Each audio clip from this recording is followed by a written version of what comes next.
Kir'Shara, first Analects. It is not known precisely when Surek's first Analects were published, but he began to write down his thoughts in 312, the year his family and his friend Senet were killed. But he did not start to write for the nets until 5 years later when he returned from the deep desert. It would have taken a few more years for his musings to gain any interest from the general population, so we might speculate that the first Analects made their appearance as a monograph around 322, and certainly no sooner than 320. Publication schedules at that time normally required a year for material preparation, and given the disruption of constant war, schedules were often greatly delayed. Scholars today usually concur that the first Analects date to 320-324. Part 1. The Thread of Life. Meditation. Ages past, Vulcans bore the mark of heat, the scar of blowing sand and burning sun. The ground opened to eat us, the wind danced on our crops and leveled our cities. We wept for the pain and we fought. Although the Vulcan evolved through processes beyond his understanding and control, he carries now the weight of creating Vulcan's future. He is the cultivator of what is and what will become. The sun-dweller, gliding on the thermals, the sandflower opening to drink the dew, the light in the eyes of a child, the black craters of fused sand in Shanai Kar. Like the creatures of the deep desert, we Vulcans are predators. There was a time when the environment shaped us, the way that wind shapes the sand, or fire shapes the volcano. Now, we shape the wind. Each minute we track the slightest change in its course, its intensity, its radiation levels. We hurl fire across vast distances, burn off less desirable plants in favor of others, melt rock to extract its minerals, trawl the sea until it is without fish. We are the ultimate predator. But unlike the Lamatya and the Shavok, we perceive that the desert itself is as precious as food or water. Experience has taught us that these things do not easily renew themselves. We can see a time when the water will dry up, and without it, the crops will wither. It's then that we start to plan. Conserve water, abandon feeble crops, fast. But even with the best planning and careful conservation, the sandstorm comes, buries or crushes everything in its path. We look long on our neighbor's well that is not dry, our neighbor's crops that the sandstorm has not destroyed. First, we exchange words, barter whatever we can spare, so that we may feed our children. If we are blessed, our neighbor will regard us with compassion and treat us as guest friends. If he reasons well, he can see that if the sandstorm had traveled to the south, or that if the snows had not come to the peaks to drip into his well, he would have stood with his hand out. If we are not blessed to have a compassionate neighbor, he will turn his back on our troubles. Worse, we may take what we feel is rightfully ours. We may believe that because our neighbor is selfish, his punishment must be to watch his children suffer, to die. But this thinking is not reason. This thinking is fear. Fear that without our neighbor's food and water, we will know pain and death. And where fear walks, anger is its companion. Never touched by the light, hatred grows, fed by the darkness of anger's shadow. A cancer in the Vulcan heart, an unnatural mutation in the evolution of an enlightened species. Lamatya may fight over the waterhole, but the Vulcan need not. The Vulcan has the capacity for reason, for logic, for understanding. Before the Vulcan can achieve a level of true understanding, he must first turn to look back at his own tracks in the sand. He must ask, how did I come to this place? If he casts his mind's eye back far enough, he will see the first epoch of his relationship with the natural world. Like a parent, nature both nourished and punished him. The Vulcan stood helpless before the storm, the drought, the sand fire, the solar flare. Like the child, he could not understand the hand, which gave him life and pleasure one moment and slapped him with pain and death the next. He learned that if he ventured out into the midday sun, a demon would eat his soul. Yet he saw that the sun was necessary for life on Vulcan, for nothing grew in the dark places, in the lava tubes beneath the sands, or in the deepest depths of the sea. The Vulcan mind created a pantheon, each god in possession of a dual nature, so that he could conceive the inconceivable forces that filled the world and his life. The Vulcan worked to appease these forces and earn their approval, their compassion. During the second epoch, the Vulcan learned the language of mathematics and found that nature spoke this language. In this great conversation, reason was born while scientific study and experimentation advanced. Nature yielded many secrets to the Vulcan mind. Logic became the cement of our civilization. We ascended from chaos using reason as our guide. Although there was much growth in understanding nature, and we avoided unnecessary pain, after a millennium, chaos now prevails again. We perceive through reason, but we do not yet understand. A third epoch is beginning. We no longer fear nature because we understand its forces and its ways. We no longer need to struggle for a living in frustration and pain. We can look back and see our evolution and that we are part of the natural world. If we no longer fear nature and we are part of nature, then it is illogical to fear one another. If fear is controlled, what evolves to take its place is compassion. Thoughts. History has shown that times of great strife are times for advancement and for new ideas, for growth. Experience tells us that the sandstorm does not last forever, and that calm follows the storm. Unlike the Lamatia, the Vulcan has the capacity to understand the temporary nature of the storm. Nature cannot sustain extreme forces, but always strives for balance. If we are part of nature, how can we sustain the extreme forces of war? Rather than divide us, the storm must bring us together. If the storm has destroyed my neighbor's house, my neighbor's crops, I must open my gates to him as guest friend, even if my house is half destroyed, and offer him fire and water. If I do not have enough food to feed my family and his, I must ask mine to do with less for a time, so that I may feed his. I must not let pride prevent me from calling for the help of neighbors, to ask that they might spare a bowl of soup, cup of water, or a blanket. If my neighbor has lost his bondmate and has faded into hopelessness, I must hear his weeping. I must reach out to him and show him the sunset, remind him that cool night follows the fire of the day. I must walk the pilgrim road to the mountain of hope with him and deliver him home again. Many have argued that these ideals are too great a weight for one to bear, too great a sacrifice of time and resources. The burden may be great for one, but with the hands of family, neighbors, and community, the burden becomes light. Kir'Shara, Part 2, The Thread of Knowledge. Meditation. Intellect without discipline is empty, devoid of wisdom. The calm mind is the one that truly knows. As this war continues, generation after generation, the thinking person must ask, how did it start? How did we achieve this state of affairs? Although war is a complex game, its cause is simple.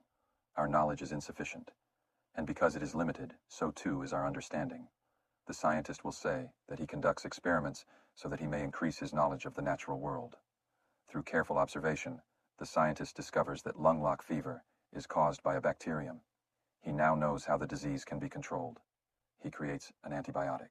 The Tavikram priest will say that he studies the patterns in a stain of blood in order to increase his knowledge of the world. Through careful observation, he concludes that lung lock fever is caused by the failure of the sick man to sanctify the hearth. He now knows how the disease can be controlled. He directs the man's family to carry out the blood sacrifice. Who is correct, the scientist or the priest? While it is true that those with lung lock fever carry the bacterium in their lungs, who can say a demon didn't blow the bacterium into their lungs? While we can see the bacterium and its effect on lung tissue with a microscope, demons elude our senses and scientific devices. Does our inability to see or detect a demon mean that one does not exist? What science finds to not be existent, we must accept that it is not existent. But what science does not find must remain an enigma. The greatest evils that Vulcan exerted upon Vulcan arose from feeling very certain about something, which was, in fact, not true. Consider these examples from our history. To the house of Sakhet, long ago, a child was born, who could sense where water was. The child Mata was fought over, stolen often. When he had grown, and his times came, he was forced to sire children for the house of this captor, then the next, each wanting to add Mata's gift to his own bloodline, each hoping to gain power over the other. It was a false belief. Through their excessive desire, the precious gift became common in the genome. Now, because of the water adepts, no house is without water, but Mata died a broken man. The Lady Suvin of House Velek believed she could be mistress of the richest and most powerful house throughout Vulcan by stealing Tethele from House Yehenik.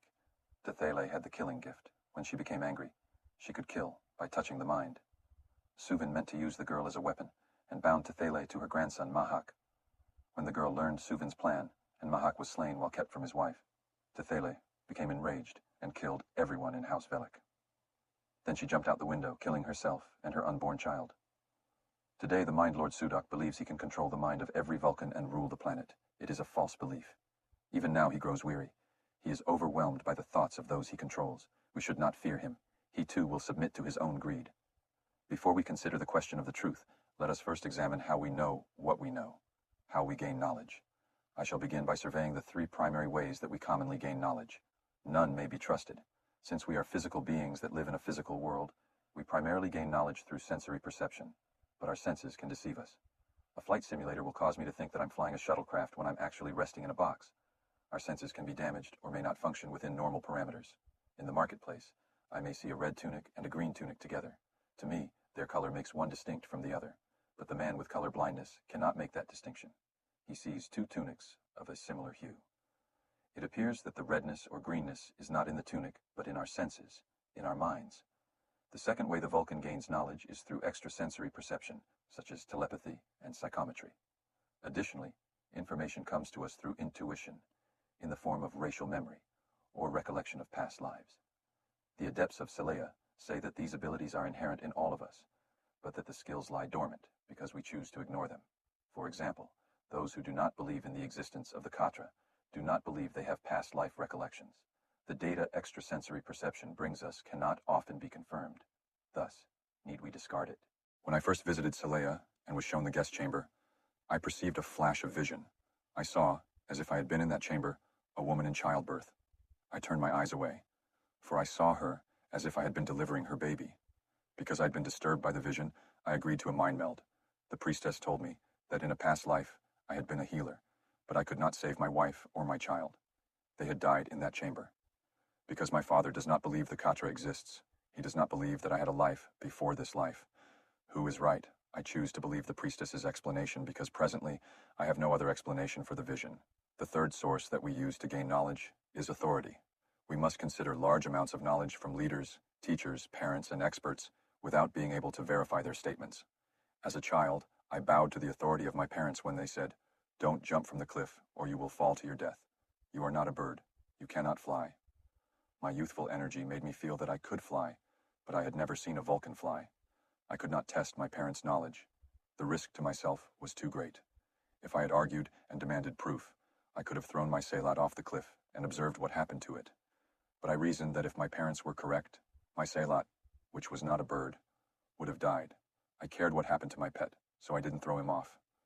Instead, I hurled a sash savas. When its hard shell hit the rocks below, it split open and splattered juice everywhere. I noticed the similarity between the fruit and my skull. Because knowledge from authority is secondary, outside of our personal experience, we must use caution toward believing that a statement is true. If we possess the skill and equipment to verify a statement, we should do so, but often we cannot. We are left to consider statements from other authorities, experts, who have the skill and equipment. Therefore, how can we know if these experts speak the truth? We cannot. We cannot know because in our current state as Vulcans, the truth is unknowable to us. I shall examine this observation presently. But for those phenomena that are knowable, we must consider them with logic, with analytical thinking. Deduction, known to mathematicians, can help if our premises are correct. For example, if I begin with the premise that all Saylats are black, and my neighbor has a new Saylat, then I will deduce that his Saylat is black. But when I visit my neighbor and see that his new Saylat is white, I must conclude that my primary premise, all Saylats are black, is false. I must change my thinking based on my experience. Every day we must live by what truth we can discover, but tomorrow we must be prepared to declare it false. Thoughts. For our survival, it is important that we have knowledge of a physical truth. I know that if I jump off a high cliff, I will die. I understand the impact of the physical world on my body. But does knowing that Saylats may be black or white, that they hunt valets, or that they mate for life, help me understand the Saylat? These facts help me to increase my knowledge of Saylats. But to understand the Saylat, I must ask, what makes a Saylat a Saylat? Or, what makes a Vulcan a Vulcan? No learning is ever wasted. Wide experience increases wisdom, provided the experience is not sought purely for the stimulation of sensation. Our senses can deceive us, and the knowledge they bring us is limited. We create machines to extend their limits, but these machines can also be deceived. To know the ultimate truth, we must transcend knowledge, go beyond surfaces that our senses detect, to understand without knowing. By not seeking, we find. For the Vulcan species to survive, this is the discipline we must master. Part 3. The thread of choice. Meditation. The outcome of our actions is entirely out of our control. Only intent remains entirely within our control. Every day we must make choices. For good or ill, the freedom is ours. Zarek has debated me how far this perceived freedom extends. While we agree that the Vulcan species possesses a will that is free to exert choice, he asserts that the outcomes of our choices are predetermined. I will not repeat the debate here, but I will allow that every choice, every action, has its ripple effect, meaning that there is no action which is without significance. One's slightest gesture creates incalculable actions and reactions, possesses ramifications which cannot be foreseen. For example, as a child, I was taught that stealing is not acceptable. I knew that if I stole the beautifully carved Kalto rods from the game merchant, My parents would punish me. I would be forced to give back the rods to the merchant and ask, bowing before him, for his forgiveness. I would also ask how I might serve him, perhaps work in his shop to pay for my selfishness. These outcomes can be foreseen within the moral code of modern Vulcan society. But what if my parents did not know of my selfishness and the theft was allowed to stand? How far would the ripples go? The next time I visited the shop, I might find the door closed, the interior dark, the merchant gone. I did not understand the expenses he faced. Because I did not pay for the sticks that I desired, he was not able to pay the landlord. This outcome of my action, my choice, I could not have foreseen. There is the story of the woman who lived during the Second Dynasty. On a dark day, her village was attacked by an enemy tribe. The men were slain, the women carried away, but she was able to hide with her baby and 17 other villagers. Her baby began to wail, and because she feared that its cries would reveal their hiding place, she suppressed the airway of the infant. She knew that if she held the child too tightly and too long so that it couldn't breathe, it would die. She also knew that more than her life and the life of her child were in danger if the raiders found them. The needs of the many outweighed the needs of the few or the one. When the raiders left, the villagers found their homes destroyed and sought refuge in a nearby village. The woman was cast out to the desert because she murdered her child. Unable to find water, it was not long before she died there. I asked a priestess at Salea if the villagers were correct to exile the woman. She said that they were correct because the punishment for murder, by law, was exile. It still is. Next, I put the question to a priest king of the Tivikram. He said that if the child was the son of a king, then the villagers were correct. He said that if the child had been the son of a warrior, the killing was of no consequence. The child would never be the son of a king.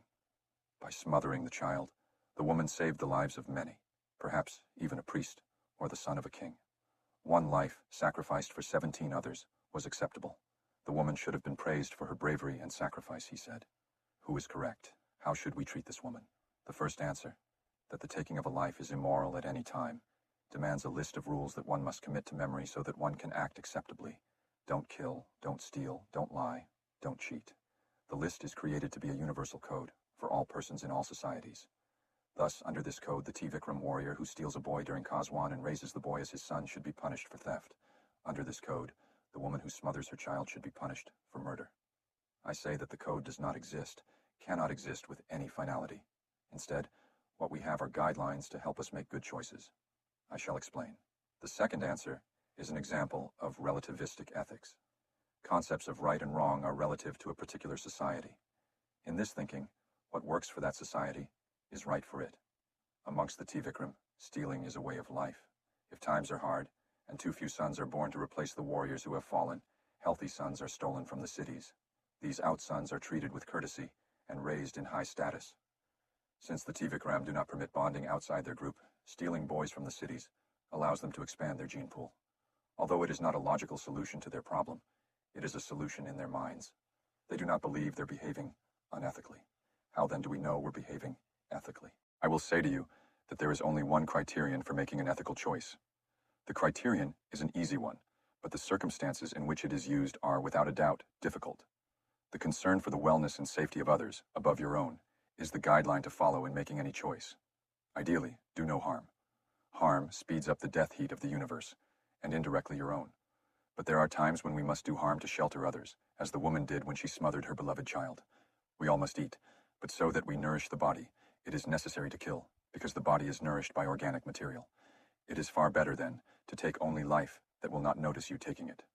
We cut down and dig up plants daily, ending their lives to continue our own, but they lack a nervous system and are not conscious of their own deaths, as is a hyolet or a feravat. To notice one's own death increases entropy. It would be best if we could eat rocks, which are not alive, but we do not have that choice. Lying is another behavior considered unethical in many societies. Our relations with each other would be chaotic if we couldn't depend on one another. Therefore, lying increases the death heat of the universe. But there are times when we must lie for the safety of others. In such cases, I would say do not speak an untruth when possible. Do not position yourself in a situation so that your only choice is to tell a lie. Consider this example. Two brothers were wrongly accused as the thieves of a precious stone from the house of Anak. They escaped, but Anak's guards pursued them. The brothers came to a keeper of the dead, who lived on the edge of the city, and asked him to hide them. He touched their faces and quickly determined that they did not steal. He told them to hide in the catacombs, but turned his back before they ran toward the entrance. After a moment, the guards came there and asked Sikan if he saw 2 men flee into the catacombs. Although Sikan had heard the brothers run and knew that they hid below, he shook his head. He could say with honesty that he had not seen the 2 men flee into the catacombs. 2 lives were saved. A lie was avoided. Thoughts. There is much more I could say about choice, because choice for us is endless. We always have a choice in every situation. Here, I shall leave you with this thought. There is no offense where none is taken. When your neighbor refuses to help you fix your well, notice his words, that he quickly returns to the shade. Instead of thinking him lazy, feel his heartbeat above yours. Perhaps he is ill and is ashamed by his frailty. Perhaps he does not possess the skill to help you and is ashamed by his lack of knowledge. And when he asks you to help him mend his wall, do so without hesitation and without offense, even if he is your inferior. Nobility lies in action, not in name. People make their own futures. Part 4. The thread of nonviolence, meditation. Where there is water, there is the potential for war. Due to the nature of this world, conflicts and disharmony are likely. Food, water, and shelter are limited, but the population grows. We compete not only amongst ourselves, but also with the Lematia and the Cheva. Today, the city-state of Mahanhen wars with the kingdom of Lahirhi over the Teke area. The state of Ovek, caught in the crossfire, is destroyed, made lifeless and black by nuclear warheads. Crops fail. The earth is stripped of its motherhood. Food, water, and shelter become even more limited. The weapon turns on the wielder. The spear in the other's heart is the spear in your own. How then do we manage conflict? How do we end the violence? To answer this question, we must first examine the nature of violence and how it evolves. It is not difficult to see how it spreads, how one action leads to another, because violence is simply illogic by physical means. For example, when both the leaders of the Manhe and the Lahirhi desired to take the Teke Oasis, a neutral trading center used by all, both decided to kill for it. Now the oasis is lost to all, its water, soil, and air poisoned by radiation. While the Lahirhi achieved their goal to add the oasis to their territory, the violent method created crises that are worse than the original problem of insufficient water. We all need water to survive, but the taking of it at the distress of others is illogical. Why do I say illogical? Because it is not a solution. In this example, one transfers the water shortage from this people to other people. There is still a water shortage. Transferring the problem does not cause it go away. How then should a leader provide water for his people when wells run dry? Rather than stealing the wells of other nations, he must reach out to the leaders whose wells are not dry and ask for assistance. Those who have sufficient water must not hesitate to share. The leader who says, "I cannot help you, my people only have enough water for themselves," must not hesitate to offer other assistance. Perhaps his kingdom has a good supply of fruit, which will nourish and hydrate the water-poor nation. Perhaps there is a scientist amongst his people who knows how to construct an efficient supply line from the polar ice, or how to extract water molecules from other chemicals. If the leader cannot help through an immediate solution, he should help to find a long-term solution. Perhaps he might allow a water supply line to traverse his land. If one can wage war, how much more logical is it to wage peace? In this case, by being part of the solution. Here we have examined one cause of violent behavior: desire. Desire for more land, desire for mineral deposits, desire for wealth, desire for power, desire for another's bondmate, desire to annihilate the competition. When desire starts, it grows like a volcano, swollen by the forces of emotion, until it erupts with destructive effects. Therefore, the first step along the path to nonviolence is the ending of desire and the development of contentment. I shall write more about the cultivation of contentment later, but here I shall say that if one controls desire, contentment will follow. What is desire? Desire is an aberrant need. One must not mistake desire with need. If one is dehydrated, the desire for water is strong, but this emotion is not desire. Anything that one must have to maintain life and health is a need. Without its fulfillment, one would perish, but one can live without the newest air car or the new fountain in the courtyard. When one's basic needs have been fulfilled, for nutrition, for a safe and clean abode, for family, for community and education, one should be content and should help to fulfill the basic needs of others. If greater blessings come, one should accept them with gratitude and give to others in need. It may be easy to turn away from a new tunic one's does not need, but difficult to control the desire to hurt someone who angers us. People who fight due to anger and hatred may gain victory over their enemies in battle, but they are not victorious. The only true victory occurs when one controls hatred and anger. When one controls the emotions, all desire will cease. I shall write more on emotions later. Thoughts. I have made it my mission to persuade scientists to wage peace instead of war, by removing themselves as the means of keeping Vulcan fighting. I have met with the hydrologists of Kir'Shara to persuade them to turn their research from the study of groundwater flow, to discover how to poison enemy wells efficiently, to the desalinization of seawater so that it is drinkable. I've met with the physicists and engineers of the Vulcan Space Initiative to persuade them to convert their great ships into generational ships to carry us beyond this world, in search of new sources of energy, nutrition, shelter, and to preserve the Vulcan way of life. I can only hope that they will listen. Difficult times can cause us to see others as enemies. Decisions become wrong, decisions under the influence of resentment. But with difficult times comes the opportunity to do the greatest good. I believe that this is the purpose of adversity. Without challenges, we cannot grow. We cannot be all that we can be. And those whom we perceive as our enemies are those who challenge us to develop patience, tolerance, and compassion. If you are harmed by the words or deeds of another, your most effective weapon against hatred and violence is your refusal to enter into battle. You must refuse to see the one who has harmed you as an enemy. When two competitors meet, the one without an enemy is the only one who will triumph.